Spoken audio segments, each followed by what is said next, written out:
Mi marido me obligó a quitarme mi pulsera de platino y diamantes, valorada en más de 1,5 millones de euros, para dársela a su hermana el mismo día de su boda. Esa pulsera era el único y sagrado recuerdo que me quedaba de mi difunta madre. Antes de que pudiera asimilarlo, me susurró al oído con una voz tan fría como el hielo. No arruines mi reputación, simplemente quítatela. En ese instante, sonreí. Probablemente fue una sonrisa que él nunca olvidaría en su vida. Asentí ligeramente con la cabeza y dije, claro, este es un regalo que debo entregar con gran ceremonia. Y apenas unos minutos después, cuando un vídeo secreto de él y su adorable hermana se proyectó en la gran pantalla del salón de bodas, toda su familia se quedó helada en su sitio. Era un día soleado. El salón de bodas de un hotel de 5 estrellas brillaba con el esplendor de un palacio. Como cuñada del novio, llegué temprano, ataviada con un elegante vestido de seda verde jade de un conocido diseñador español. En mi muñeca lucía la exquisita pulsera de platino y diamantes que mi madre me había dado justo antes de morir. No era una simple joya, era el alma de mi madre, su amor, y la promesa de que su hija siempre debía vivir con la cabeza alta, deslumbrante y orgullosa. Pensé que, siendo un día tan feliz para el hermano de mi marido, debía mostrar el debido respeto para que mi familia política pudiera sentirse orgullosa frente a los invitados. Pero estaba equivocada. A sus ojos, ese día yo era una espina clavada. La ceremonia se desarrollaba en un ambiente solemne. Después de que los novios intercambiaran los anillos, mi suegra, la señora Morales, tomó de repente el micrófono. Con una sonrisa radiante, su voz resonó por todo el salón. Hoy, en el día feliz de mi hija menor, Paula, quiero entregarle un regalo especial en nombre de nuestra familia, y especialmente de parte de su cuñada, Valentina. Todas las miradas se volvieron hacia mí, y mi corazón dio un vuelco. Tuve un mal presentimiento. La señora Morales se giró hacia mí, con una sonrisa en los labios tan dulce que resultaba artificial.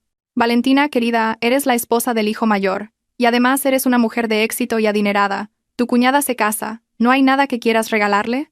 Me parece que esa pulsera que llevas en la muñeca combina perfectamente con el vestido de novia de nuestra Paula. ¿Qué te parece? Dejó la frase en el aire, pero su intención era más que clara. Un murmullo comenzó a recorrer el salón. Sentí cientos de ojos clavados en mí, curiosidad, expectación e incluso reproche. Esta pulsera, valorada en más de 1,5 millones de euros, era como una parte de mí. ¿Cómo podía simplemente darla porque me la pedían? Antes de que pudiera abrir la boca, mi marido, Javier, que estaba sentado a mi lado, me dio un codazo. Se levantó, tomó el micrófono de manos de su madre y se volvió hacia mí con una sonrisa amable, pero su mirada era afilada como un cuchillo. Mi esposa es la persona más generosa que conozco, ¿verdad, cariño? Paula es mi única hermana. No es gran cosa darle un regalo conmemorativo en su día más feliz. Estará encantada si te la quitas y se la das como regalo, ¿sí? Su voz no era una sugerencia, era una orden envuelta en azúcar. Me estaba presionando delante de todos, poniéndome en una situación en la que no podía negarme. Si me negaba, sería la cuñada tacaña y mezquina. Si aceptaba, perdería el preciado recuerdo de mi madre. Miré a mi adorable cuñada Paula. Estaba de pie, cogida del brazo de su novio, con sus grandes ojos redondos llenos de lágrimas, pareciendo extremadamente vulnerable. Sin embargo, vi claramente cómo una sonrisa de victoria pugnaba por asomar en sus labios. Este drama había sido perfectamente orquestado por ellos. Intenté pronunciar palabras de rechazo, pero Javier fue más rápido. Se acercó a mi oído, apretando mi mano con fuerza debajo de la mesa, y su susurro, aunque bajo, estaba cargado de amenaza. No arruines mi reputación, simplemente quítatela. Sentí como si la sangre se me helara en las venas. Su reputación, a sus ojos, su prestigio y el de su familia, eran más importantes que mis sentimientos, más importantes que el recuerdo de mi difunta madre. En ese instante, todo el amor y la esperanza que sentía por él se hicieron añicos. Lo miré a él, al hombre que había amado durante los últimos 5 años. Luego miré a mi suegra y a mi cuñada. Sus rostros, su expectación, su aire de triunfo. Todo me estaba dando la respuesta. Y entonces sonreí, una sonrisa tan fría que calaba hasta los huesos, pero genuinamente radiante y deslumbrante. Aparté mi mano de la de Javier, me puse de pie y tomé el micrófono. Mi suegra y Javier tienen razón. Soy su cuñada. ¿Cómo podría no tener un regalo para mi hermana? Me dirigí a Paula con una voz afectuosa. Paula, este regalo lo he estado preparando desde hace mucho tiempo. Estaba esperando precisamente este momento para dártelo. Es un regalo mucho más valioso que esta pulsera. Mi familia política exhaló un suspiro de alivio, y una sonrisa de satisfacción se dibujó en sus rostros. Pensaron que me había rendido. Me giré e hice una señal con la cabeza al técnico de sonido e iluminación que estaba en un rincón del escenario, a quien yo había contratado previamente. Por favor, presten todos atención a la gran pantalla. Voy a desvelar el regalo especial que he preparado para la novia y, también, para el hermano de la novia. Las luces del salón se atenuaron, y la gigantesca pantalla LED, detrás del escenario, se iluminó. Pero lo que apareció no fueron hermosas y románticas fotos de la boda. Era un vídeo grabado por una cámara oculta instalada en el salón de nuestra propia casa, y en la pantalla, los dos protagonistas se besaban apasionadamente. No eran otros que mi marido Javier y la nueva novia Paula. La pantalla se apagó por un momento, y el salón quedó en silencio, solo roto por la música melosa que se había cortado de repente. Pero en mi cabeza, otra película, una de casi 5 años, comenzaba a rebobinarse lentamente, escena por escena. Una película sobre un amor que creí que era el destino. Sobre un hombre que creí que era mi mundo entero. Hace 5 años yo todavía era una joven de 25. Acababa de empezar a tomar las riendas del negocio de joyería de mi madre, pero mi alma seguía siendo pura y llena de sueños. Conocí a Javier en una pequeña galería de arte una tarde lluviosa. Yo había ido en busca de inspiración para una nueva colección y, según él, simplemente era un amante del arte que pasaba por allí. Estaba de pie frente a un óleo que representaba una puesta de sol en el mar, contemplándolo en silencio durante un largo rato. Era alto, de hombros anchos, y aunque vestía una simple camisa blanca, desprendía una sofisticación difícil de describir. Cuando me acerqué, se giró, y su sonrisa, debo admitirlo, me paró el corazón. Era una sonrisa cálida y sincera, como un rayo de sol. Hablamos durante mucho tiempo, no de trabajo, ni de familias, sino de arte, de sueños y de una secreta soledad. Me dijo que era un simple gerente en una empresa de importación y exportación, y que su familia no era especialmente rica, pero la inteligencia y profundidad que transmitían sus palabras y su mirada me cautivaron por completo. Era diferente a los otros hombres que había conocido. Ellos solo veían la marca de joyería que brillaba a mis espaldas, pero él veía mi alma. O al menos, eso creí entonces. Nuestro amor llegó de forma natural y apasionada. Javier siempre sabía cómo hacerme feliz.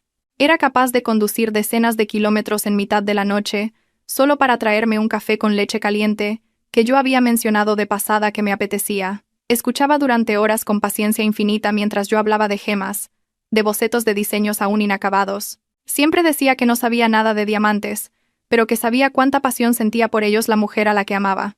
Esas palabras, dulces como la miel, se filtraron en mi corazón, que había carecido de afecto familiar.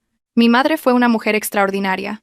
Sola, desde cero, construyó una marca de joyería, y la convirtió en un imperio que todos admiraban. Pero precisamente por eso, no tuvo mucho tiempo para estar conmigo. Mi infancia transcurrió en largos días en el taller. Las piedras preciosas y los maestros joyeros eran mis amigos. Mi madre me amaba, lo sé. Pero su amor era demasiado grande y ocupado. Hasta que le diagnosticaron un cáncer terrible. En sus últimos días, postrada en la cama, demacrada pero con la mirada aún brillante y decidida, me llamó. Con manos temblorosas, abrió un cofre de seda roja y sacó la pulsera de diamantes. Esta pulsera, dijo con voz débil, es mi primera creación, y lo más valioso que poseo. Está hecha de platino puro y diamantes que yo misma seleccioné de las mejores minas. Pero su valor no reside ahí. ¿Ves? Cada diamante está tallado en forma de lágrima. Como mis gotas de sudor, mis gotas de lágrimas.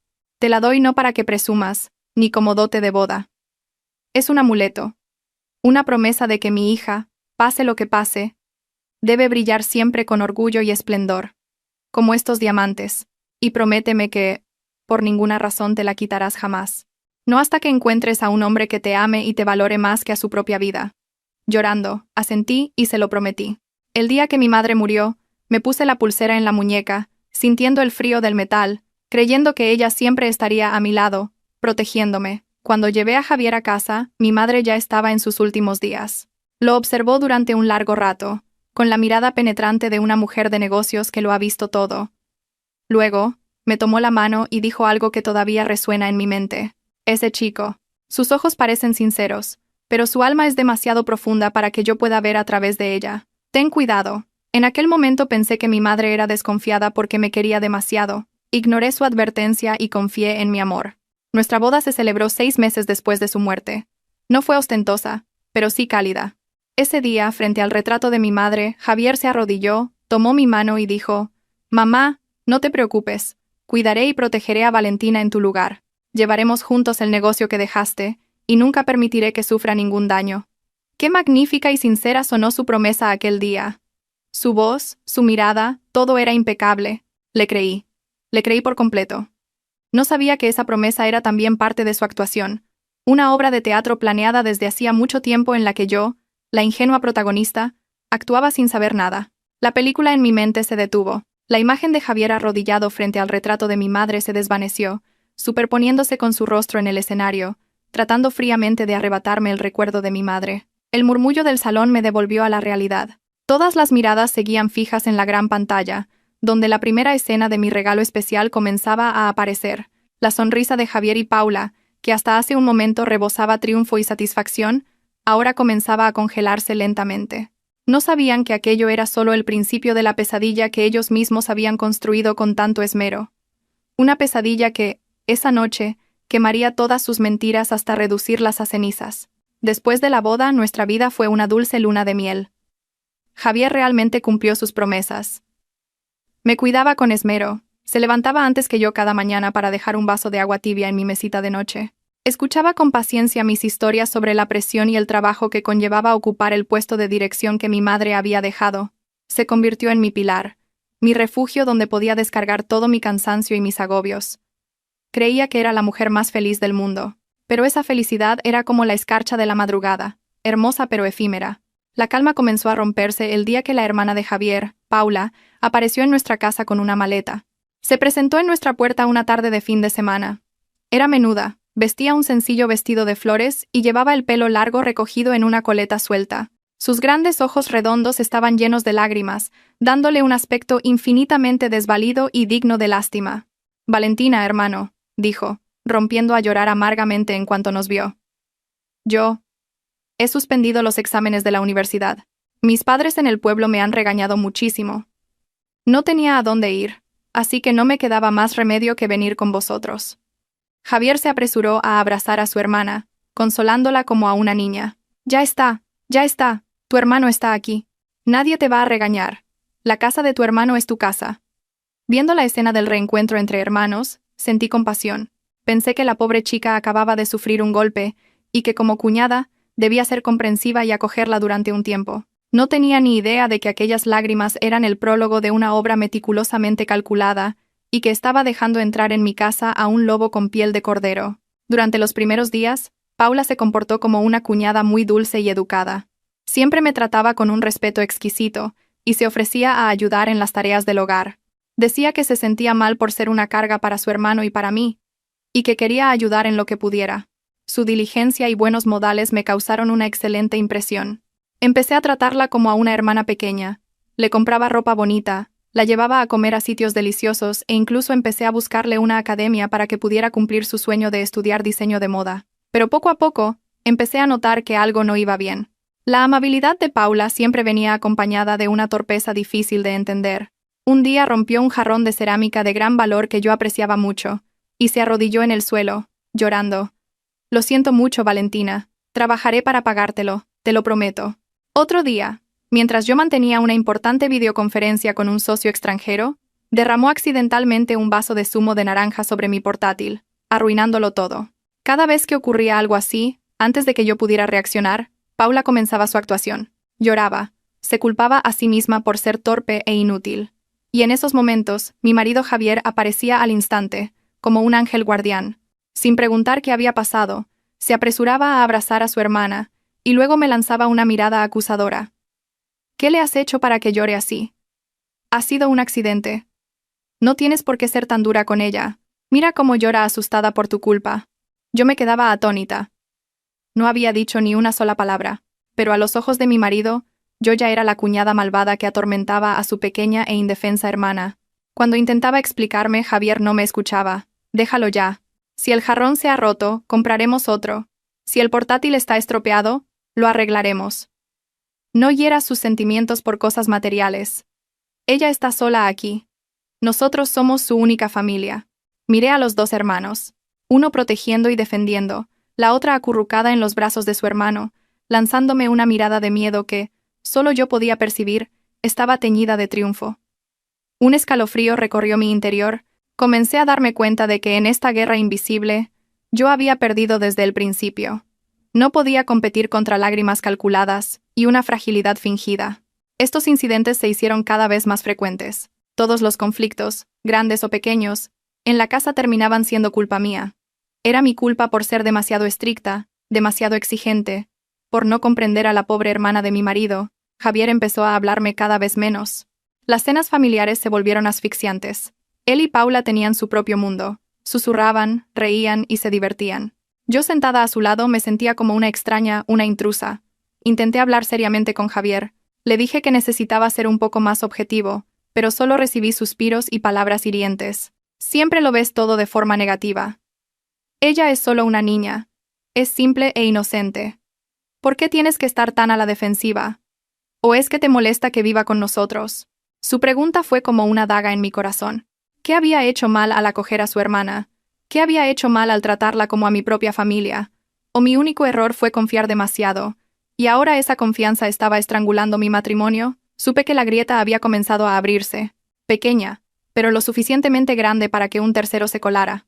Y esa persona, irónicamente, era mi cuñada, a quien nunca había considerado una rival, siempre fingiendo ser inofensiva. Pero ahora, ya no estaba segura de si esa inocencia era real o una máscara perfectamente construida. Si Paula fue un viento tóxico que sopló silenciosamente en mi matrimonio, mi suegra, la señora Morales, fue el huracán que arrasó con la poca paz que quedaba. Antes de la llegada de Paula, mi relación con mi suegra no era especialmente cercana, pero manteníamos el respeto necesario. Tenía un lado astuto y calculador, pero no se inmiscuía demasiado en nuestra vida de pareja. Pensé que era una suerte, pero me equivocaba. No se había entrometido no por respeto a nuestra privacidad, sino porque hasta entonces yo no había tocado sus intereses ni lo que ella consideraba su propia sangre. Desde el día en que su hija menor se mudó, la señora Morales prácticamente se instaló en nuestra casa. Decía que echaba de menos a su hija, que le preocupaba que estuviera sola en una ciudad extraña. Así que cada mañana llegaba cargada con todo tipo de manjares, como caldos caseros y guisos especiales, todos para, según ella, nutrir a su hija Paula. Mi niña está muy pálida últimamente, decía mientras colocaba un plato de sopa caliente frente a su hija, soplando cada cucharada con esmero, con una mirada llena de amor y ternura. ¿Y yo, la nuera que acababa de llegar cansada del trabajo? Solo recibía un comentario indiferente. Hay sobras en la cocina. Caliéntatelas tú misma. La diferencia de trato era tan obvia que hasta la persona más despistada la habría notado. No soy tan mezquina como para envidiar un plato de sopa, pero la sensación de ser invisible en mi propia casa era realmente difícil de soportar. Poco a poco, mi suegra no solo se dedicó a cuidar de su hija, sino que también empezó a educarme, y su educación siempre comenzaba con comparaciones. Se sentaba con las piernas cruzadas en el sofá, observándome mientras yo limpiaba el suelo con esfuerzo, y soltaba. Una mujer debe ser dulce y paciente como nuestra Paula. Si eres tan fuerte y decidida como tú, los hombres se asustan. Si yo estaba pelando fruta, pasaba por mi lado, echaba un vistazo y comentaba. Paula siempre pela las manzanas dejando la piel fina y continua, tiene mucha maña. No como otras, que parece que están cortando leña en vez de pelar. Cada una de sus palabras era como una pequeña aguja que no sangraba, pero que se clavaba profundamente en mi corazón. Sabía que me estaba menospreciando deliberadamente para ensalzar a su hija. Le estaba diciendo sutilmente a mi marido que se había equivocado de mujer, que su frágil y delicada hija era el ideal de esposa, y mi marido Javier se dejó influenciar por completo. Empezó a mirarme con otros ojos, con una mirada comparativa, crítica. Una vez, después de que su madre dijera que yo era demasiado masculina en el trabajo, me dijo, ¿por qué no dejas la empresa y te dedicas a ser ama de casa? ¿No sería mejor? Mira a Paula. Quizás no gane mucho dinero, pero siempre es alegre y dulce. Me quedé helada. Me estaba pidiendo que renunciara a mi carrera, al trabajo de toda una vida de mi madre, solo para ser una mujer dulce como su hermana. Tuvimos una gran discusión, pero al final fue Paula quien me dio. Corrió hacia nosotros con los ojos llorosos, tomando nuestras manos. Hermano. Valentina. No peleéis por mi culpa. Es todo culpa mía. ¿No debería ser un obstáculo para vuestra felicidad? Me iré mañana mismo. Por supuesto, no se fue. Esa actuación solo sirvió para hacer su imagen aún más noble y digna de lástima a los ojos de Javier. Y yo, una vez más, me convertí en la cuñada cruel que intentaba echar de casa a su hermana. Mi suegra y Paula formaron una alianza inquebrantable. Se compenetraban a la perfección, representando una obra impecable en la que yo era la única villana. Poco a poco, me aislaron en mi propia casa. Las cenas se convirtieron en una tortura psicológica. Hablaban de cosas que solo ellas entendían, reían y se divertían, ignorando mi presencia. Convirtieron el salón en su espacio privado, monopolizaron la televisión e incluso se llevaron toda la atención del hombre al que yo llamaba mi marido. Me sentía morir lentamente, rodeada de soledad y frialdad. Echaba de menos a mi madre. Añoraba los días en que me sentía protegida en sus brazos. Acariciaba la pulsera de diamantes en mi muñeca, sintiendo su frío metal, y me preguntaba, si mi madre estuviera viva, ¿dejaría que su hija pasara por esto? Pero rápidamente desechaba esos pensamientos. Tenía que ser fuerte. No podía derrumbarme. No sabía que sus ataques no se detendrían en lo psicológico, que un plan mucho más grande, dirigido a lo que más codiciaban, se estaba gestando en silencio. Intenté convencerme de que podía soportar los murmullos y las miradas de comparación. Me consolaba pensando que mientras Javier todavía me amara y reconociera mi valor, nada más importaba. Pero fui demasiado ingenua al creer que el amor podía vencer a la codicia. Su obra de teatro pasó a un nuevo acto. Un acto en el que el amor y los lazos familiares se medían descaradamente en dinero. Todo comenzó una noche en que Paula apareció ante nosotros con un fajo de papeles de aspecto muy profesional. Su rostro estaba lleno de expectación. «Hermano Valentina, tengo una idea genial. Este es el plan de negocio para mi propia marca de moda de diseño, algo con lo que he soñado durante mucho tiempo. He hecho un estudio de mercado exhaustivo, estoy segura de que será un éxito». Tomé el plan y le eché un vistazo. Debo admitir que estaba bastante bien organizado. Las imágenes eran atractivas y las proyecciones de beneficios eran muy tentadoras.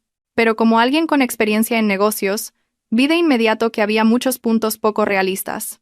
Las cifras estaban demasiado infladas, y los factores de riesgo prácticamente se ignoraban. Era más un sueño color de rosa que un plan de negocio serio. Justo cuando iba a dar mi opinión, Javier me interrumpió, emocionado. «Es increíble, Paula. Te lo dije, mi hermana tiene talento. Lánzate sin miedo. Si tienes alguna dificultad, solo tienes que decírnoslo a tu hermano y a mí». Al oír esto, la expresión de alegría de Paula se ensombreció de repente. Dijo en voz baja, «Pero no tengo capital. He calculado que necesito al menos 50.000 euros para empezar, para el alquiler del local, el stock y el marketing». Al llegar a este punto, me miró. Sus grandes ojos redondos brillaban, llenos de expectación y esperanza. Comprendí que el objetivo final de esta presentación no era mostrar su talento, sino conseguir una inversión. Javier se volvió inmediatamente hacia mí, tomó mi mano y dijo con voz suplicante, «Valentina, ayudémosla. Piénsalo como una inversión en tu hermana. Si el negocio va bien y gana dinero, también será bueno para la familia, ¿no? Tiene tanta iniciativa. Si no la apoyamos nosotros, ¿quién lo hará?» Permanecí en silencio. 50.000 euros no era una cantidad pequeña. Y lo más importante, no creía en la viabilidad de este proyecto. Dudé. Pero cariño, un negocio no es un juego. Este plan, en mi opinión, al notar mi reticencia, Paula comenzó inmediatamente su papel de heroína trágica. Bajó la cabeza, con los hombros temblando. «Está bien, lo entiendo. Solo soy una carga para vosotros. No tengo talento ni dinero como Valentina. Siento haberos molestado». Dicho esto, se cubrió el rostro y corrió a su habitación, cerrando la puerta de un portazo. Sus sollozos desde el interior de la habitación sonaban desgarradores. Javier soltó mi mano al instante, su rostro se endureció. «Valentina, ¿estás contenta ahora? Mira lo que has hecho. No sabía que fueras tan mezquina y calculadora. Es mi hermana. Solo nos pedía un poco de ayuda para cumplir su sueño, ¿y ni siquiera le das una oportunidad?» «No es que no quiera dársela», intenté explicar. «Entonces, ¿qué es? ¿Tienes miedo de que tenga más éxito que tú? ¿De que le vaya mejor que a ti?» Alzó la voz Javier. Sus ojos, llenos de decepción, me miraron fijamente. «Realmente no te reconozco, Valentina. Has cambiado mucho». Me dejó sola en el salón y fue a la habitación de Paula, llamando a la puerta y consolándola con las palabras más dulces. Me quedé sentada en el frío y lujoso salón. Sus palabras, «no te reconozco», me apuñalaron el corazón con más dolor que cualquier daga. ¿Había cambiado yo? ¿O había cambiado él? ¿Era su amor por mí tan frágil que podía tambalearse por una actuación torpe y unas cuantas lágrimas falsas? Esa noche, Javier no volvió al dormitorio. Dijo que se quedaría en el sofá para cuidar de su hermana. La Guerra Fría había comenzado. Durante los días siguientes, nadie en la casa me dirigió la palabra. Mi suegra suspiraba constantemente, lanzando indirectas sobre nueras que desprecian la buena suerte y no conocen su lugar. Javier me evitaba con frialdad. Y Paula, Siempre aparecía con los ojos hinchados y una cara triste como una hoja marchita. Me sentí completamente aislada, aplastada por la presión de los tres. Finalmente, tuve que ceder. No porque creyera en ese plan de negocio, sino porque no quería que el matrimonio que tanto valoraba se rompiera por dinero. Le di a Javier un cheque de 50.000 euros. Toma, dáselo a tu hermana. Considéralo un préstamo para que empiece. Solo quiero que nuestra familia vuelva a estar en paz, como antes. En el momento en que recibieron el cheque, los ojos de Javier, mi suegra y Paula brillaron. Me dieron las gracias efusivamente. El ambiente familiar se volvió extrañamente cálido, como si la Guerra Fría nunca hubiera existido. Pero yo sabía que algo se había roto y que nunca podría repararse. Compré la paz con dinero, pero era una paz falsa. Y no sabía que esta concesión abriría el camino a exigencias mucho más irracionales y descaradas en el futuro. Habían probado el dulce sabor del dinero con demasiada facilidad, y no se detendrían ahí. Una vez que acepté dar los 50.000 euros, Paula abrió rápidamente su boutique de moda. Era una pequeña y bonita tienda en una calle bastante concurrida. El día de la inauguración, toda la familia política asistió, rebosantes de alegría y orgullo. Mi suegra iba de un lado a otro presumiendo del talento de su hija, y Javier no paraba de agradecerme mi generosidad y comprensión. En medio de ese ambiente festivo, intenté forzar una sonrisa, pero me sentía vacía por dentro. Era como si hubiera comprado con dinero el papel de buena cuñada en una familia feliz. Esa falsa paz duró varios meses. Durante ese tiempo intenté no pensar demasiado y me centré en mi trabajo en la empresa de joyería. Lancé una nueva colección inspirada en la historia de mi madre, que fue un gran éxito. El trabajo bien hecho me ayudó a olvidar momentáneamente los problemas en casa. Pero aunque el árbol quiera calma, el viento no cesa. Mis sospechas resurgieron por un encuentro casual. Ese día tenía una cita con un socio en un gran centro comercial. De camino al lugar de encuentro, vi de reojo una escena muy familiar en la zona de restaurantes. Eran Javier y Paula. Estaban sentados en un rincón apartado de una cafetería, hablando en susurros y con las cabezas muy juntas, en una actitud muy íntima. Lo extraño era que esa mañana Javier me había dicho que tenía una reunión importante en la oficina y Paula que tenía que ir a un taller de confección a recoger mercancía. Pero ahora ambos estaban aquí. Instintivamente, sentí que algo andaba mal. Me escondí rápidamente detrás de una gran columna y los observé desde la distancia. Vi a Javier sacar una tarjeta de su cartera y dársela a Paula. Ella la cogió, sonrió radiante y se aferró a su brazo de forma coqueta. No parecían un hermano y una hermana hablando de trabajo. Parecían más bien una pareja de enamorados. Justo en ese momento, sonó mi teléfono. Era Javier. Respiré hondo, tratando de mantener la voz lo más calmada posible, y contesté. «Hola». «Hola, cariño». «¿Ya ha terminado tu reunión?» Su voz sonaba normal. «Sí. Acaba de terminar. Voy de camino a casa. La reunión de hoy ha sido agotadora. Estoy hecho polvo. ¿Me preparará mi querida esposa algo delicioso para cenar?» Su voz al otro lado de la línea seguía siendo tierna y cariñosa. Sentí como si se me helara la sangre. Estaba a solo unas decenas de metros de mí. ¿Cómo podía mentirme con tanta naturalidad? Claro, ten cuidado al volver. Colgué el teléfono. La mano que sostenía el móvil me temblaba. En cuanto colgué, Javier y Paula también se levantaron y se fueron. Los seguí a una distancia prudencial. Pero no se dirigieron a casa. Entraron en la zona de compras de lujo. Vi a Paula arrastrar a Javier a una carísima tienda de bolsos de marca. Se probó varios modelos, mientras Javier, a su lado, le daba consejos pacientemente, con una mirada llena de afecto. Finalmente, eligieron un bolso de edición limitada que yo sabía que costaba más de 3.000 euros. Y quien pagó con la tarjeta fue, por supuesto, Javier. Observé la escena desde lejos, sintiendo una tormenta en mi interior. Los 50.000 euros que le di a Paula eran para su negocio, para empezar su empresa. Pero ahora, ella usaba ese dinero para ir de compras de lujo, y mi marido la acompañaba felizmente mientras me mentía. ¿Y qué pasaba con la boutique de moda de Paula? De repente, lo recordé. La última vez que pasé por allí fue hace casi un mes, y la tienda parecía bastante vacía. Esa tarde, no volví directamente a casa. Conduje sola hasta la calle donde estaba la tienda de Paula. Eran más de las 9 de la noche, y la calle todavía estaba bastante animada, pero su tienda estaba cerrada a cal y canto. Las luces estaban apagadas, y una sensación de inquietud se apoderó de mí. Aparqué enfrente y llamé a un amigo que trabajaba en el sector inmobiliario. Le pedí que averiguara la situación de esa tienda. Apenas media hora después, mi amigo me devolvió la llamada. Su voz sonaba compungida. «Valentina, lo he comprobado. Esa tienda va fatal. Apenas tiene clientes. El propietario dice que la inquilina lleva varios meses sin pagar el alquiler y que piensa rescindir el contrato la semana que viene. Cada palabra de mi amigo fue como un martillazo en mi cabeza. Pérdidas. Alquileres impagados. Entonces, ¿a dónde habían ido mis 50.000 euros? El bolso de lujo de esa tarde, los artículos de lujo que Paula usaba con frecuencia últimamente, ¿de dónde salía ese dinero? ¿Y por qué Javier tenía que mentirme para acompañarla? Un torbellino de preguntas y dudas inundó mi mente. Ya no creía en la inocencia de Paula, ni en la indiferencia de mi marido. Estaba claro que había un secreto, una verdad que ambos ocultaban, engañándome juntos. Y la intuición de una mujer me decía que esa verdad podía ser muy cruel, tan cruel que podría destruir todo lo que tenía. Conduje a casa con la mente en blanco. La casa seguía iluminada y cálida, pero a mis ojos parecía extraña y fría. Javier y Paula ya habían llegado y estaban en el salón, viendo la televisión y riendo alegremente. Al verme, Javier se levantó de un salto para coger mi bolso, con su voz todavía tierna. ¿Has vuelto? ¿Fue bien la reunión con tu socio? ¿Has comido algo?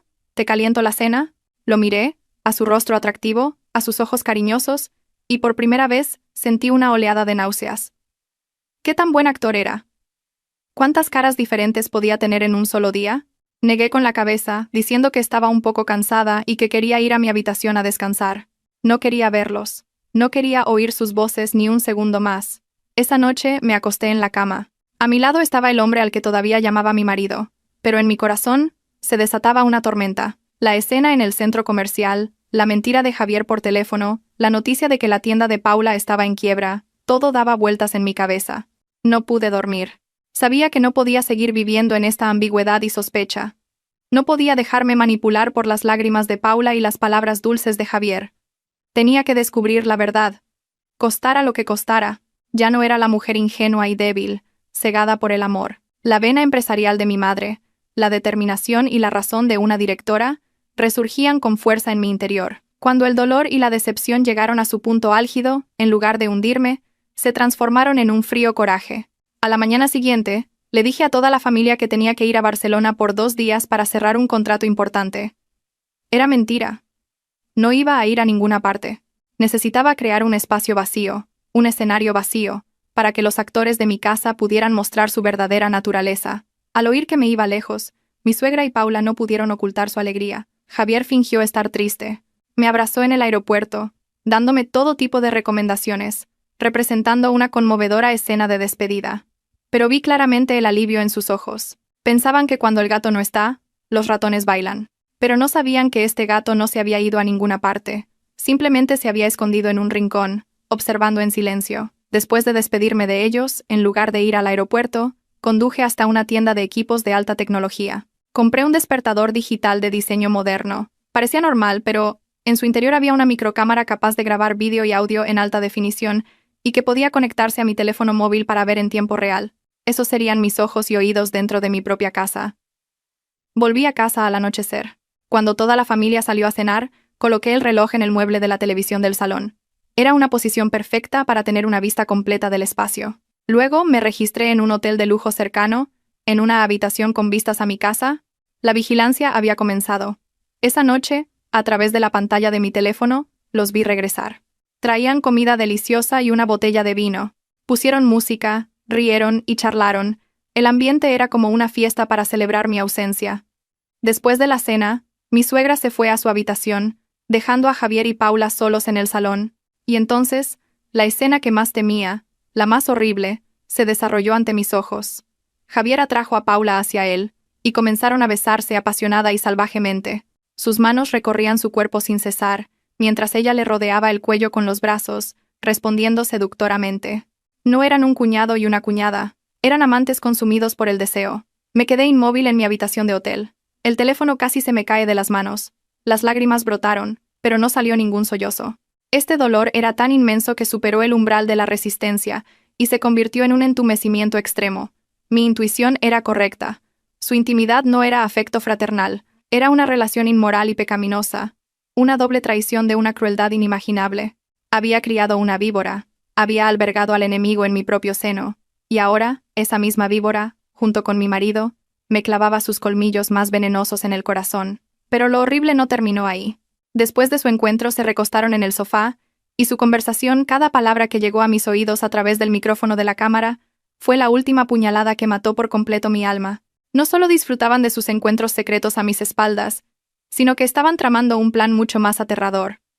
Un plan que tenía como objetivo lo más preciado que mi madre me había dejado. Me quedé inmóvil en el sillón de la habitación del hotel. Mi cuerpo estaba helado. La pantalla del móvil seguía mostrando en directo la escena del salón de mi casa, pero mi mente ya no podía procesar nada más. La imagen de mi marido y mi cuñada entrelazados era una daga mortal, pero lo que estaba a punto de escuchar era el verdadero veneno. Un veneno que se filtraría lentamente y destruiría hasta la última célula de confianza que me quedaba.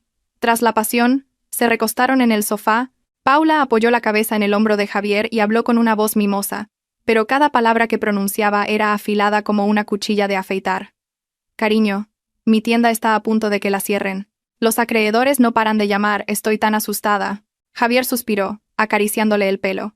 Su voz era tranquilizadora, pero con un matiz calculador inconfundible. Lo sé, no te preocupes. En unos días todo estará solucionado. Esa deuda de 50.000 euros no es nada. Lo que buscamos es mucho más grande. Paula levantó la cabeza, parpadeando, fingiendo inocencia. ¿Algo más grande? ¿Acaso tienes otra forma de sacarle dinero a tu mujer? La última vez ya fue bastante difícil convencerla para que invirtiera en la tienda. Javier soltó una risa burlona, una sonrisa que nunca le había visto. Una sonrisa arrogante, despectiva y llena de crueldad. ¿Sacarle dinero? Paula, eres demasiado ingenua. El dinero de esa mujer es inagotable. Lo que yo quiero, lo que realmente necesitamos, es esto. Vi cómo señalaba su propia muñeca, el lugar donde yo siempre llevaba mi pulsera de diamantes. Mi corazón se detuvo. ¿La pulsera de tu mujer?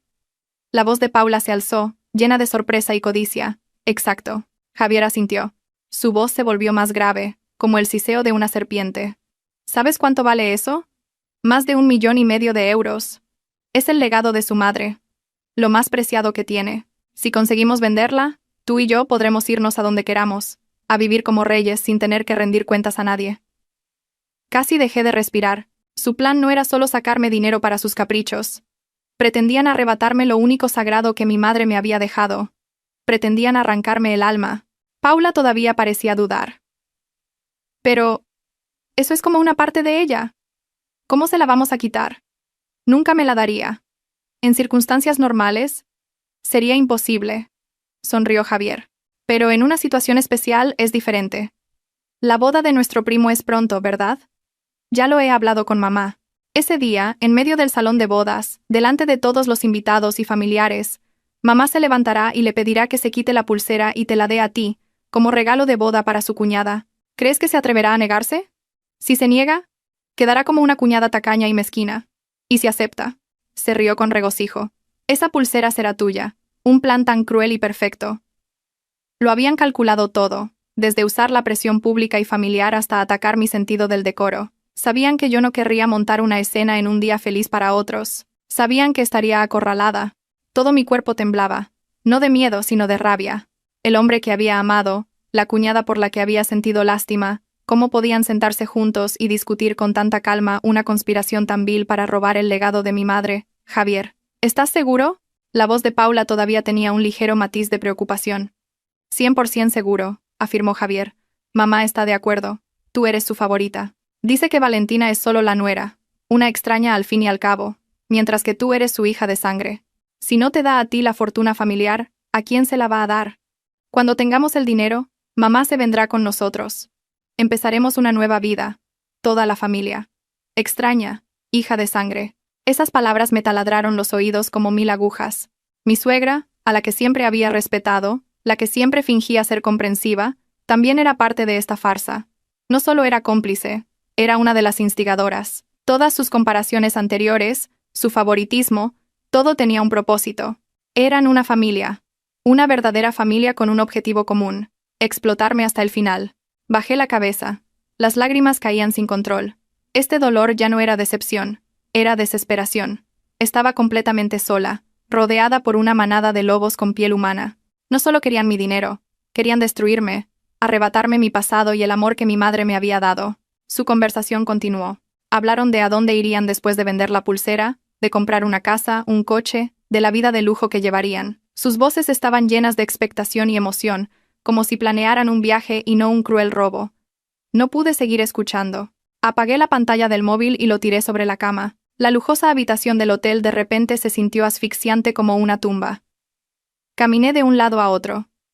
Como una bestia enjaulada, una mezcla de rabia, dolor y odio, amenazaba con volverme loca. Quería correr a casa en ese mismo instante, derribar la puerta y exponer sus máscaras hipócritas al mundo entero. Pero entonces, la pulsera de diamantes en mi muñeca brilló débilmente bajo la luz. Las palabras de mi madre resonaron de nuevo en mi mente. Mi hija, pase lo que pase, debe vivir siempre con orgullo, deslumbrante como estos diamantes. Me detuve y respiré hondo. No podía actuar precipitadamente. Perder los estribos ahora solo me convertiría en la perdedora. Querían representar una obra de teatro. Muy bien. Actuaré con ellos. Pero ya no seré la víctima. Reescribiré el guión yo misma y dirigiré el final de esta obra. El dolor en mi interior se enfrió gradualmente, solidificándose como un bloque de hielo. Ya no había lágrimas en mis ojos, solo una determinación de acero. Querían quitarme lo más preciado. Pues bien, les mostraré lo aterradora que puede ser una mujer cuando es acorralada, y mi venganza no se limitará a proteger mi pulsera. Será una tormenta. Una tormenta lo suficientemente poderosa como para arrasar con todo lo que tienen. Esa noche no pegué ojo. Sentada en la cama, miraba la ciudad dormida, pero en mi mente se libraba una guerra incesante. Las palabras de Javier y Paula, su cruel plan, la sonrisa falsa de mi suegra, todo se repetía como en una película de terror. El dolor seguía ardiendo sordamente en mi pecho, pero ya no me derribaba. En su lugar, se transformó en otro tipo de energía, una lucidez espeluznantemente fría. Sabía que no podía enfrentarme sola a toda esta familia de conspiradores. Necesitaba un aliado, alguien que no solo pudiera aconsejarme, sino que tuviera la fuerza y la confianza para luchar esta guerra conmigo. Y solo un nombre acudió a mi mente. A la mañana siguiente, temprano, dejé el hotel. No volví a esa casa, ya no era mi hogar. Conduje hasta un prestigioso bufete de abogados en el barrio de Salamanca de Madrid. No era un bufete cualquiera, era el despacho del señor Ferrer, el mejor amigo y fiel consejero de mi madre mientras vivió. El señor Ferrer no solo era un abogado brillante, sino también una figura paterna para mí. Me había visto crecer. Tras la muerte de mi madre, fue él quien se encargó de todos los complicados trámites legales y me ayudó a ponerme en pie. Sabía que, en este momento, era la única persona en la que podía confiar ciegamente. Su despacho, en la última planta de un edificio, ofrecía una vista panorámica de Madrid. Cuando entré, estaba leyendo unos documentos, con su habitual aire serio y digno. Al verme, se sorprendió un poco, pero se levantó rápidamente con una sonrisa amable. «Valentina, qué sorpresa, sin avisar. No tienes buena cara, ¿ha pasado algo?» Siempre había sido así de perspicaz. No me anduve con rodeos. Me senté frente a él, puse mi móvil sobre el escritorio y dije con voz entrecortada: «Señor Ferrer, por favor, primero mire esto». Reproduje el vídeo que había guardado la noche anterior. El vídeo completo de la aventura de Javier y Paula, y su horrible conversación. El señor Ferrer se puso las gafas y lo miró con atención. A medida que avanzaba, la sonrisa de su rostro desapareció, reemplazada por una expresión de ira contenida. Sus cejas pobladas se fruncieron y su mano sobre el escritorio se cerró en un puño. Cuando el vídeo terminó, se reclinó en su silla y permaneció en silencio durante un largo rato. El aire en el despacho se volvió denso, asfixiante. Finalmente se quitó las gafas, se frotó la frente y dijo con voz grave, cargada de furia: «¡Qué panda de animales! Toda la familia es igual. ¿Tu madre confió tanto en ese hombre? Le entregó a su hija más querida. ¿Y se atreven a cometer semejante atrocidad?» Me miró, y su expresión pasó de la ira a la compasión. «Hija, ¿cuánto has sufrido? Es culpa mía. Debí haber visto su verdadera naturaleza antes. No es su culpa, señor Ferrer». Negué con la cabeza. Con los ojos llenos de lágrimas. Fui yo la estúpida, la que estaba ciega. El señor Ferrer se levantó, se acercó, y me puso una mano en el hombro, un gesto ligero pero firme. «Llora, hija. Llora todo lo que necesites. Pero después de hoy, no más lágrimas. Eres la hija de mi amiga. No puedes ser débil. No puedes decepcionar a tu madre en el cielo». Apoyé la cabeza en su hombro y lloré desconsoladamente, como una niña. Todo el dolor y la humillación que había reprimido salieron de golpe. El señor Ferrer me dejó llorar en silencio, dándome palmaditas en la espalda. Cuando me calmé un poco, me ayudó a sentarme y me dio un vaso de agua. «¿Y ahora qué? Dime qué piensas hacer». Sus ojos me miraban con expectación. Me sequé las lágrimas. Mi voz ya no temblaba. sino que estaba teñida de una fría determinación. Quiero que paguen, señor Ferrer. Quiero el divorcio. Y quiero recuperar todo lo que me han quitado, tanto material como emocionalmente. Quiero que el mundo entero vea sus máscaras hipócritas. El señor Ferrer asintió. Una sonrisa de satisfacción asomó a sus labios. Así se habla. Esa es la hija de mi amiga. No te preocupes. Deja este asunto en mis manos. Si querían jugar con la ley, yo seré su oponente. Legalmente, tenemos todas las de ganar. Empezó a analizar con claridad. Este vídeo es una prueba irrefutable de adulterio y de la ruptura del matrimonio. La relación entre cuñados puede incluso agravar la situación. Su plan para robar la pulsera constituye un intento de estafa organizada.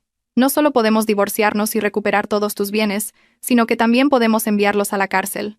Al escuchar el análisis del señor Ferrer, un camino claro comenzó a dibujarse ante mí. Ya no me sentía confundida ni sola. Sabía lo que tenía que hacer.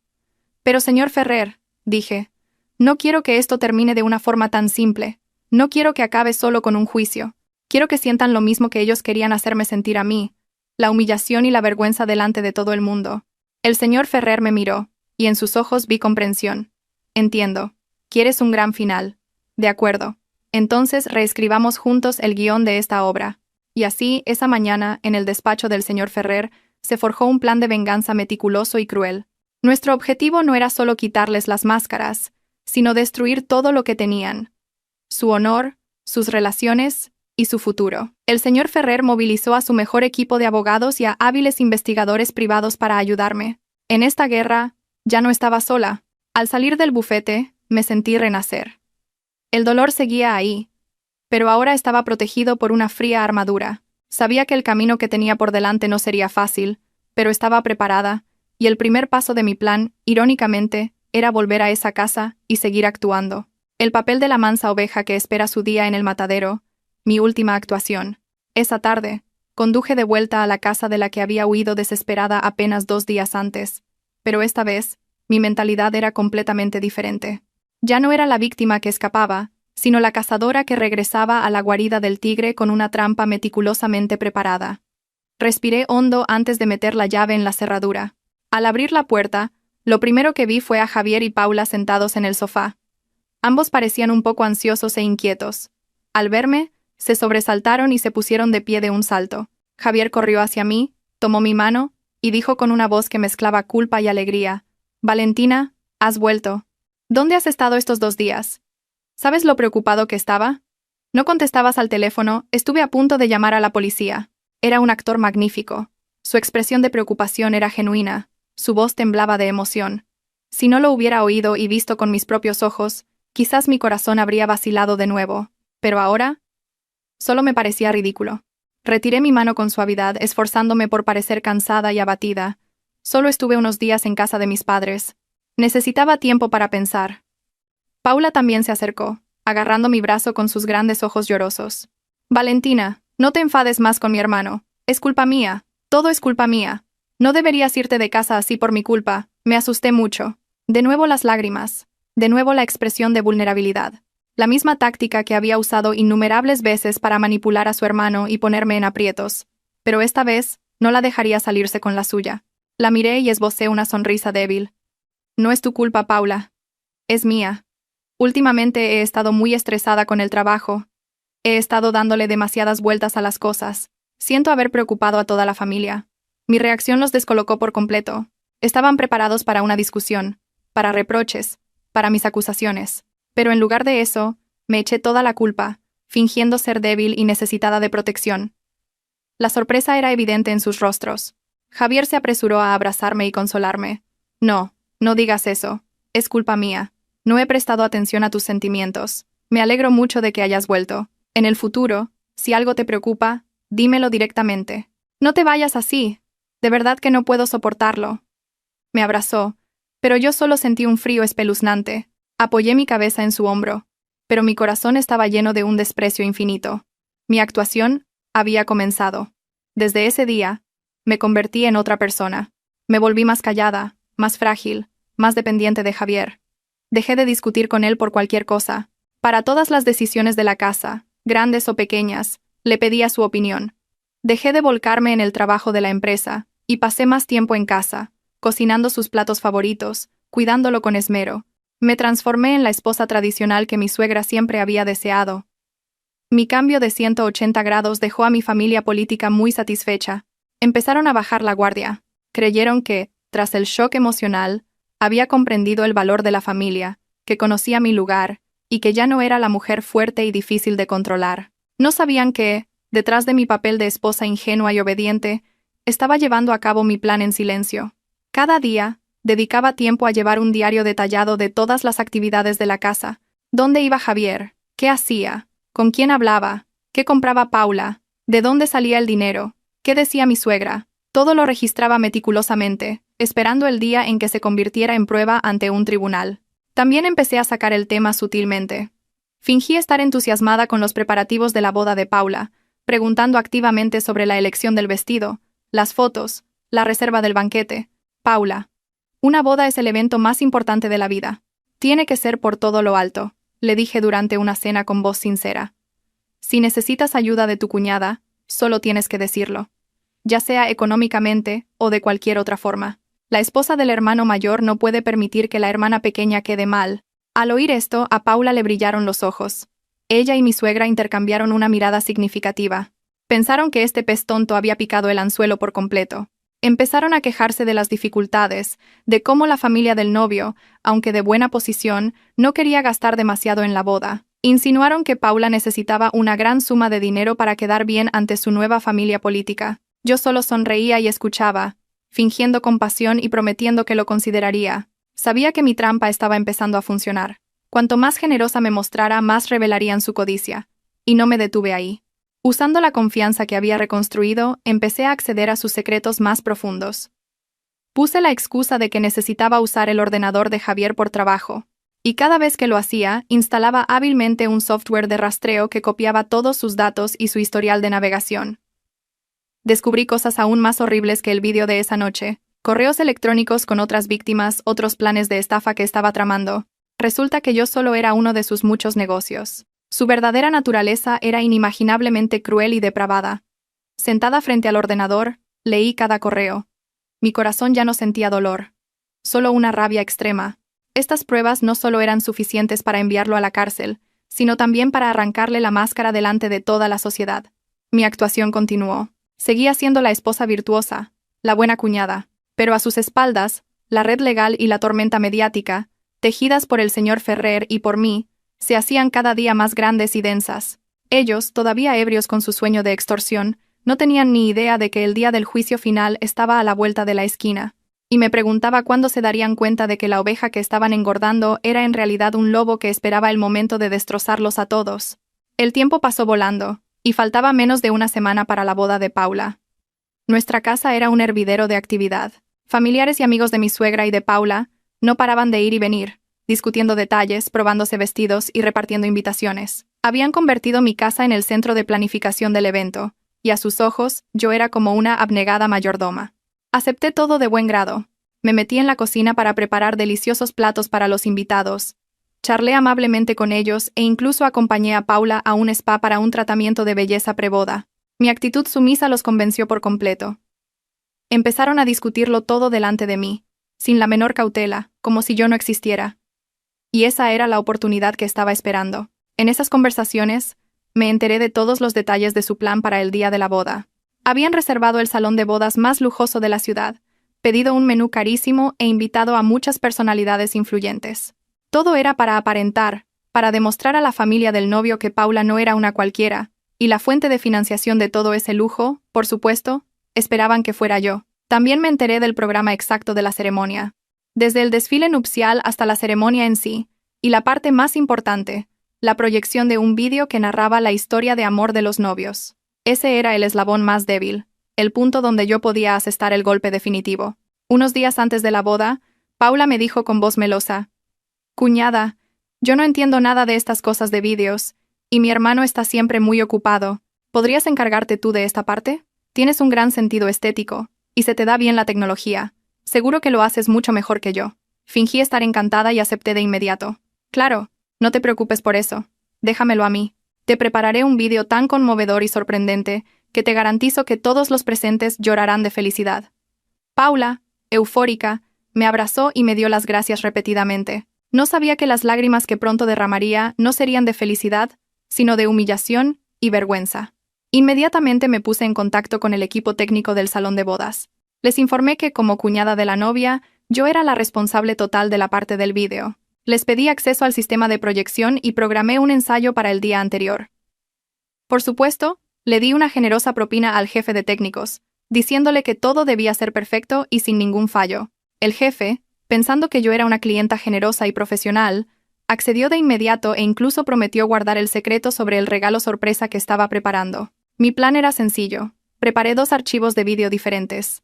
El primero lo llamé Final Feliz A. Era el vídeo real, un montaje rápido que hice con las fotos de boda de Paula y una música romántica de fondo. Este era el archivo que les mostraría a Paula y Javier de antemano para que se quedaran completamente tranquilos. Al segundo archivo le puse un nombre técnico y sin relación aparente, como System Backup Test 1.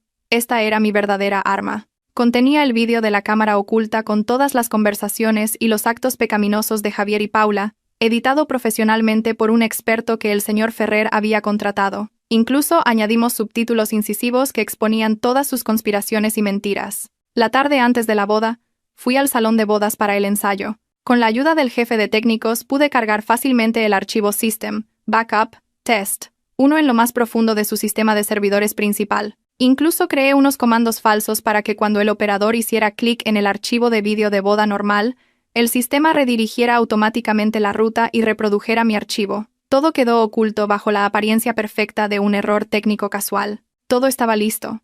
La red estaba tendida, el cebo colocado. Solo esperaba el momento de tirar con fuerza, de una sola vez, cuando todos estuvieran reunidos y en la cima de su arrogancia.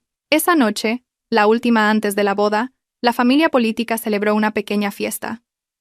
Comieron, bebieron y brindaron alegremente. Mi suegra tomó la mano de Paula y dijo con orgullo: «Mañana mi hija será la novia más guapa del mundo. Mañana todo será diferente. Tendrás todo lo que siempre has deseado». Paula me miró. Una mirada que mezclaba una gratitud fingida con un matiz de desafío. Javier también levantó su copa hacia mí. «Gracias, Valentina, por ser siempre una esposa y una cuñada maravillosa». Yo también sonreí y levanté mi copa en respuesta. «De nada. Todo por la familia». Bebí el vino tinto de un trago. Un sabor amargo se extendió por mi boca. Miré los rostros felices y alegres que tenía delante. Las personas que habían tejido juntas una red de engaños para atraparme. Estaban celebrando su inminente victoria. No sabían que esta era su última cena en el paraíso, porque mañana, cuando se levantara el telón de terciopelo, todos caerían juntos al infierno, un infierno que yo había creado especialmente para ellos. Y me preguntaba si podrían mantener esas sonrisas cuando se vieran a sí mismos en la gran pantalla en el papel de los traidores más viles, y finalmente llegó el día que tanto había esperado, y que tanto habían esperado ellos. Me encontraba en el suntuoso salón de bodas. A mi alrededor, música suave, el tintineo de las copas de champán y un murmullo de felicitaciones. Todo era perfecto. Un escenario perfecto para la tragedia que estaba a punto de representarse. Miré hacia el altar. Paula, con un vestido de novia blanco puro de miles de euros, estaba tímidamente al lado del novio, con el rostro rebosante de una felicidad satisfecha. Era realmente hermosa, como un ángel, pero yo sabía que detrás de esa apariencia pura se escondía un alma manchada por el negro del cálculo y el engaño. A su lado, Javier y mi suegra también sonreían radiantes, saludando a los invitados. Eran actores excepcionales, completamente metidos en sus papeles.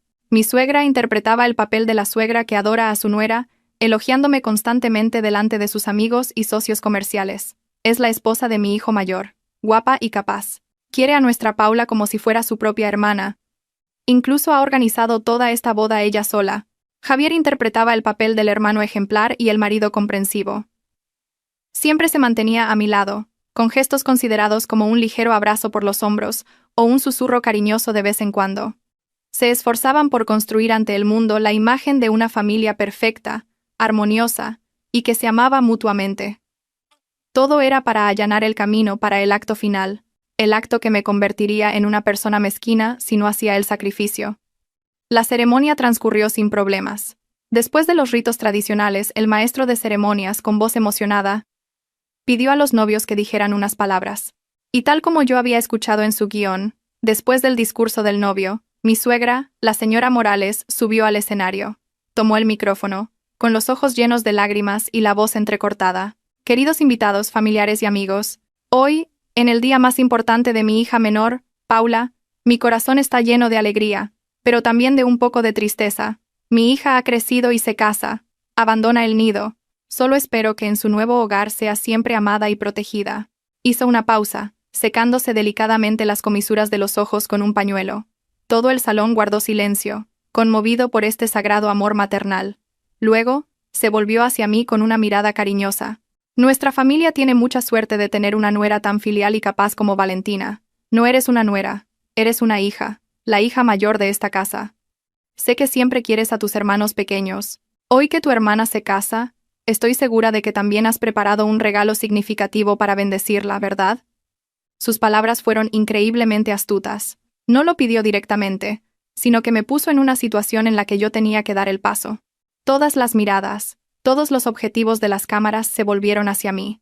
Sentí que Javier, a mi lado, me apretaba la mano de forma significativa. Me estaba recordando que era mi turno de actuar. Sonreí radiante y me levanté entre los aplausos de la gente. Caminé hacia el escenario con pasos elegantes y seguros. Abracé a mi suegra y le susurré al oído, para que solo ella pudiera oírlo. Suegra, qué gran actuación. Yo también he preparado un regalo. Le aseguro que no la decepcionará. Sentí cómo su cuerpo se tensaba ligeramente, cómo un destello de desconcierto cruzaba su mirada. Tomé el micrófono y miré a Javier y Paula. Me miraban con ojos llenos de expectación y triunfo. Creían que me había rendido por completo, que la pulsera de diamantes de 1,5 millones de euros estaba a punto de ser suya. Queridos invitados, familiares y amigos, dije con voz clara y firme, hoy es un día muy especial. Mi hermana Paula ha encontrado por fin su feliz puerto en la vida. Me volví hacia los novios, sin perder la sonrisa. Como su cuñada, no tengo más que mis más sinceras bendiciones para vosotros. Espero que os améis, y os valoréis para siempre, y sobre todo, que seáis fieles el uno al otro. Enfatiqué deliberadamente la palabra fieles. Vi cómo las expresiones de Javier y Paula se tensaban ligeramente, cómo sus sonrisas se volvían un poco forzadas, y por supuesto, en un día tan feliz, yo también he preparado un regalo especial. Un regalo en el que he puesto mucho esfuerzo. Un regalo que creo que se convertirá en un recuerdo inolvidable en la vida de la novia, y, también, del hermano de la novia. Dije esto mirando directamente a Javier. Empezó a sentirse incómodo, frunciendo el ceño y mirándome con sospecha. Pero ya era demasiado tarde. Me volví hacia la sala de control técnico, donde mi persona de confianza estaba esperando. Por favor, presten todos atención a la gran pantalla. Disfrutemos juntos de este regalo especial. Terminé de hablar y me retiré en silencio, cediendo el escenario a los protagonistas. Las luces del salón se atenuaron lentamente. Todos contuvieron la respiración, esperando un vídeo romántico y conmovedor. Javier y Paula también miraban la pantalla, sin saber todavía lo que iba a pasar. No sabían que en pocos segundos, su paraíso se derrumbaría, que la fiesta que habían preparado con tanto esmero se convertiría en el escenario de su juicio, donde todos sus pecados serían expuestos de la forma más cruda y vergonzosa. El telón acababa de levantarse. En el breve silencio, mientras las luces del escenario se apagaban y la gran pantalla comenzaba a iluminarse, pude oír los latidos de mi propio corazón. Cientos de pares de ojos en el salón estaban fijos en una dirección, conteniendo la respiración. La sonrisa en los labios de Javier y Paula era un poco tensa, pero aún intentaban mantener una expresión de confianza. Quizás pensaron que mi regalo sorpresa sería, como mucho, un vídeo de felicitación un poco más elaborado. Se equivocaban, la pantalla se iluminó, pero lo que apareció no fue la imagen romántica de los novios, ni dulces palabras de bendición. La primera imagen era una vista nítida y familiar del salón de nuestra casa. Y aparecieron los dos protagonistas, Javier y Paula. El vídeo comenzaba con ellos besándose apasionadamente en el mismo sofá donde yo me sentaba todos los días. Cada uno de sus gestos y movimientos lascivos fue grabado sin tapujos. Un grito ahogado de sorpresa recorrió el salón, y los murmullos se extendieron como si hubieran pateado un avispero. Miré hacia el escenario.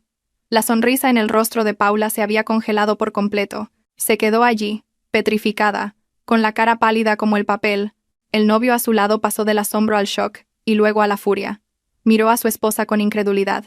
Javier estaba lívido, moviendo los labios sin poder pronunciar palabra. Miró fijamente la pantalla, y luego se volvió hacia mí, Sus ojos ardían de odio y de un terror extremo, pero eso era solo el principio. Después de la escena íntima, el vídeo pasó a la parte de la conversación, con subtítulos grandes y claros debajo para que nadie pudiera negarlo. La voz de Javier resonó, arrogante y cruel. Lo que yo quiero, lo que realmente necesitamos, es esto. Vale más de 1,5 millones de euros. Si conseguimos venderla, tú y yo, podremos irnos a donde queramos. Luego, la voz coqueta pero calculadora de Paula. Pero eso es como una parte de ella. ¿Cómo se la vamos a quitar? Y todo su vil plan fue detallado por la boca de Javier. La boda de nuestro primo es pronto, ¿verdad? Ese día, en medio del salón de bodas, delante de todos los invitados y familiares, mamá se levantará y le pedirá que se quite la pulsera y te la dé a ti. ¿Crees que se atreverá a negarse? Al llegar a esta parte, el salón casi explotó. Abucheos e insultos surgieron de todas partes. Dios mío, no puedo creerlo. Incesto y estafadores. ¡Qué familia tan desvergonzada! Los invitados ya no guardaban las formas. Sacaron sus móviles y empezaron a grabar esta escena sin precedentes. Los periodistas que yo había invitado disparaban sus flashes sin cesar. Miré la mesa donde se sentaba mi familia política. Mi suegra, la señora Morales, se había desplomado en su silla. Su rostro pasó del rojo de la ira al gris ceniza de la humillación. Se agarraba el pecho, respirando con dificultad, como si fuera a desmayarse en cualquier momento. El vídeo continuó revelando palabras aún más crueles. La voz de Javier resonó de nuevo, llena de desprecio por su esposa. Ella es lista en los negocios, pero en el amor es como una oveja ingenua. Está loca por mí. Y luego, las palabras de su madre, transmitidas por Javier. Mamá está de acuerdo. Dice que Valentina es solo la nuera, una extraña al fin y al cabo, mientras que tú eres su hija de sangre. Si no te da a ti la fortuna familiar, ¿a quién se la va a dar? Extraña, hija de sangre. Estas dos frases fueron el golpe de gracia para el último vestigio de decencia que le quedaba a esa familia. En ese momento, la familia del novio no pudo soportarlo más. El padre del novio, un hombre de aspecto muy digno, se levantó de un salto y golpeó la mesa con fuerza. La mesa se sacudió violentamente, y copas y platos se hicieron añicos. ¡Basta! ¡Detengan esta farsa ahora mismo!, gritó, con el rostro rojo de ira. Señaló directamente a la cara de una temblorosa Paula. ¿Tú te atreves a engañar a toda nuestra familia? Se anula la boda. Se anula ahora mismo. Dicho esto, se dirigió a su familia. Vámonos todos, ahora. La familia del novio se levantó en masa, y se fue sin mirar atrás, dejando a la novia sola en el escenario, en la más absoluta vergüenza y desconcierto. La boda se había convertido en una trágica comedia. El novio, que había estado aturdido, lo comprendió todo.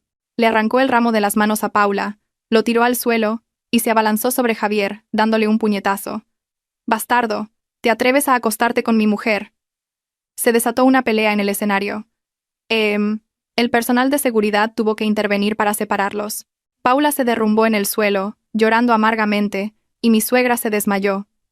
Todo el salón era un caos de llantos, insultos, el sonido de cosas rompiéndose y el murmullo incesante de la multitud. Yo permanecí en un rincón del escenario, observándolo todo en silencio. No sentía ni alegría ni satisfacción, solo un vacío inmenso y un profundo cansancio. La obra había terminado, y el precio de la traición y la codicia era, a veces, inimaginablemente alto. En medio de la caótica escena, que parecía un campo de batalla, mientras la gente grababa frenéticamente y señalaba y susurraba, volví a caminar con calma hacia el centro del escenario. El único foco que quedaba me iluminó, convirtiéndome en el centro de atención.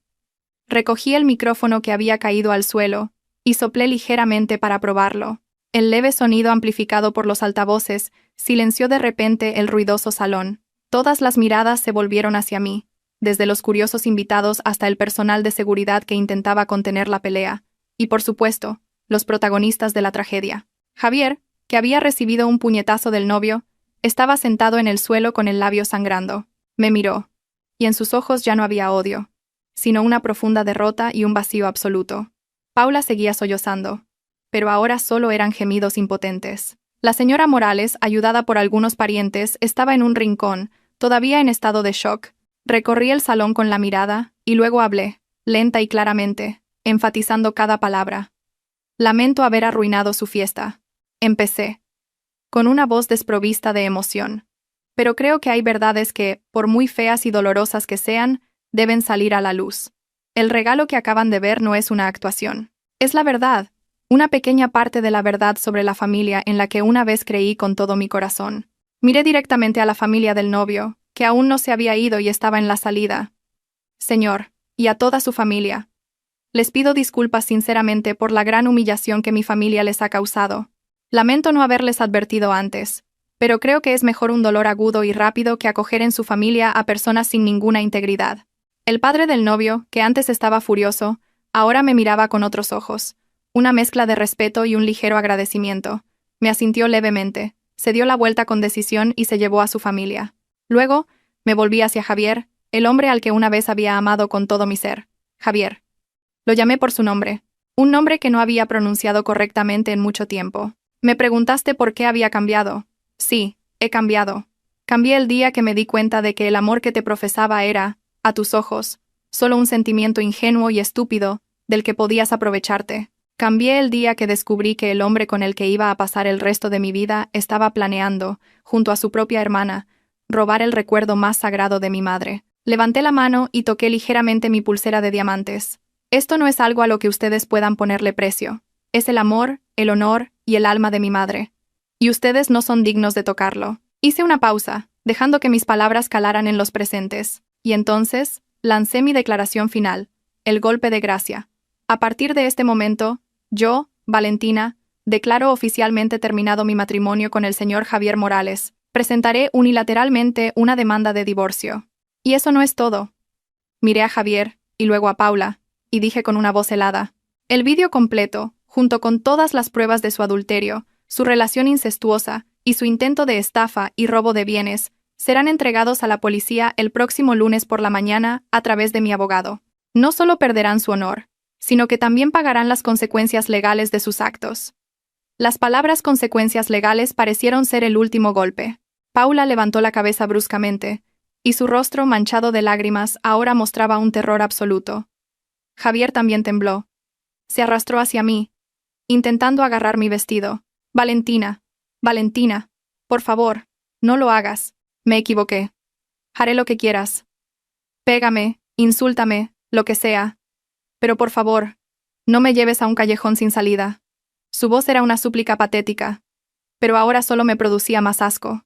Retrocedí un paso, mirando fríamente al hombre arrodillado a mis pies. ¿Callejón sin salida? Este es el camino que tú mismo elegiste. Cuando tú y tu hermana decidisteis pisotear mi amor y mi confianza, ya habíais entrado en este camino por vuestra cuenta. No dije nada más.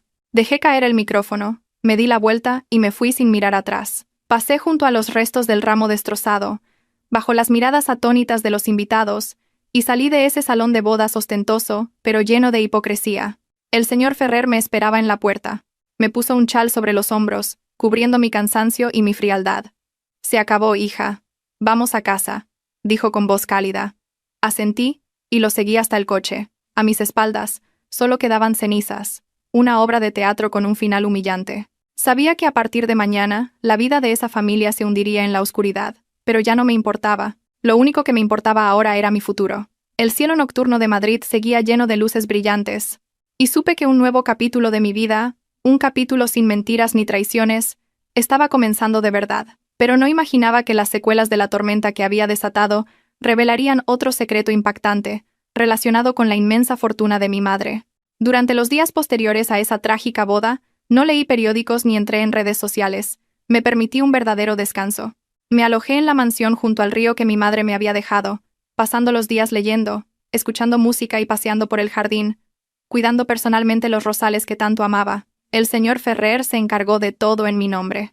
Tal como había anunciado, todas las pruebas fueron entregadas a las autoridades. Se abrió una investigación penal.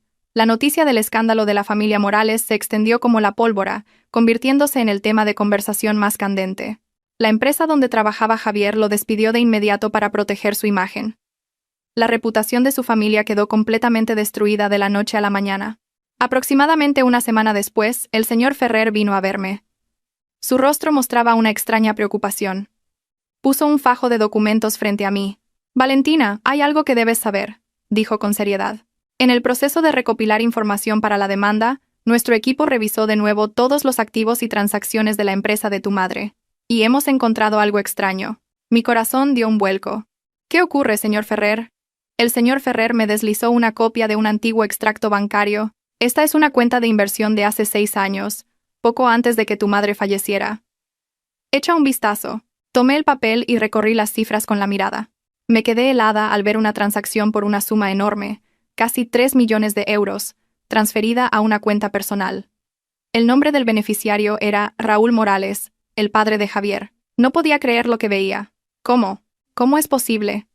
¿Por qué mi madre le envió tanto dinero a mi suegro? El señor Ferrer suspiró. Yo también me quedé de piedra al encontrar esto. La transacción está registrada como inversión conjunta, pero no existe ningún contrato ni documento que la respalde. Y hemos comprobado que, en cuanto recibió el dinero, Raúl Morales compró un terreno de primera categoría en las afueras de Madrid, que luego revendió obteniendo un beneficio astronómico. Toda la fortuna que su familia tiene hoy, su casa, sus coches, todo, empezó con este dinero. Sentí un mareo. La riqueza de la que siempre se habían jactado, la base sobre la que habían podido planear sus engaños, había sido construida con el dinero de mi madre. Pero, ¿por qué? ¿Por qué mi madre le daría una suma tan grande sin ningún tipo de documentación? Lo he investigado, continuó el señor Ferrer en voz baja. En aquel momento, tu madre estaba en las primeras etapas de su enfermedad, mentalmente algo debilitada. Raúl Morales era solo un socio comercial menor, pero se le acercó y la convenció con palabras bonitas, inventándose un proyecto de inversión que prometía beneficios enormes. Fue una estafa. Tu madre fue estafada por una cantidad muy grande justo antes de morir. La impactante verdad, un secreto enterrado durante 6 años. Resulta que mi relación con esa familia no era solo de nuera y familia política, sino también de víctima y estafadores. El odio volvió a arder en mi interior. No solo me habían engañado a mí, sino también a mi madre. Con el mismo dinero que le estafaron, criaron a su hijo, y ese hijo, a su vez, engañó a la hija de mi madre. Un círculo vicioso terriblemente cruel. ¿Podemos demandarlos?, pregunté, con la voz temblando de rabia. Podemos, asintió el señor Ferrer. Con estas pruebas, podemos demandarlos por fraude y apropiación indebida. Podemos recuperar todo el dinero, con intereses. Podemos dejarlos en la más absoluta ruina. Pero entonces, me quedé en silencio. Miré por la ventana, a las rosas que florecían bajo el sol de la mañana. Recordé las últimas palabras de mi madre, su encargo sobre la pulsera de diamantes. Ella no quería que yo viviera consumida por el odio, sino que viviera con orgullo, deslumbrante, venganza, juicios, recuperar el dinero. ¿Me traerían realmente la paz? ¿O solo prolongarían días de agotamiento y lucha, impidiendo que mi alma encontrara la calma? Meses después se celebró el juicio de Javier y Paula. No asistí, solo leí el veredicto en los periódicos. Con pruebas irrefutables, ambos recibieron sentencias acordes a sus delitos. Su familia también tuvo que enfrentarse a una demanda por fraude matrimonial y daños y perjuicios por parte de la familia del novio. Quedaron efectivamente en la ruina total. En cuanto a los 3 millones de euros estafados a mi madre, tomé una decisión. No presenté una demanda. No quería arrastrar la memoria de alguien que ya no estaba a través del torbellino de la ley y los medios de comunicación. En su lugar, el señor Ferrer y yo utilizamos otro método. Creamos una fundación benéfica con el nombre de mi madre. Una fundación para ayudar a madres solteras y valientes, como lo fue ella, a empezar sus propios negocios. Y el primer proyecto de la fundación fue recomprar ese mismo terreno de primera categoría que Raúl Morales había adquirido con el dinero estafado a mi madre, para construir allí un centro de formación y apoyo para mujeres. Pagué un precio por encima del mercado, un precio que les permitió saldar sus deudas y vivir una vida modesta, pero al mismo tiempo, un precio que los obligó a renunciar a la tierra de la que una vez se sintieron orgullosos, el símbolo de su riqueza obtenida mediante el fraude. Esa fue mi forma de venganza, silenciosa pero dolorosa y profunda. Un año después, me encontraba en la azotea del Centro de Apoyo a Mujeres Emprendedoras, contemplando las luces brillantes de la ciudad. Este edificio, construido sobre la tierra de mi madre, en su nombre, ahora ayudaba a cientos de otras mujeres. Esbocé una sonrisa serena. Ya no sentía ni odio ni dolor. Había transformado la pérdida de mi madre y mi propio sufrimiento en algo significativo. Mi mano rozó inconscientemente la pulsera de diamantes. Seguía brillando con orgullo. Había cumplido mi promesa a mi madre. Nadie me la había quitado. Y había vivido una vida deslumbrante, como esos diamantes. Un nuevo futuro, un nuevo viaje, se extendía ante mí, y sabía que, dondequiera que estuviera, hiciera lo que hiciera, mi madre siempre estaría a mi lado, sonriendo a su orgullosa hija.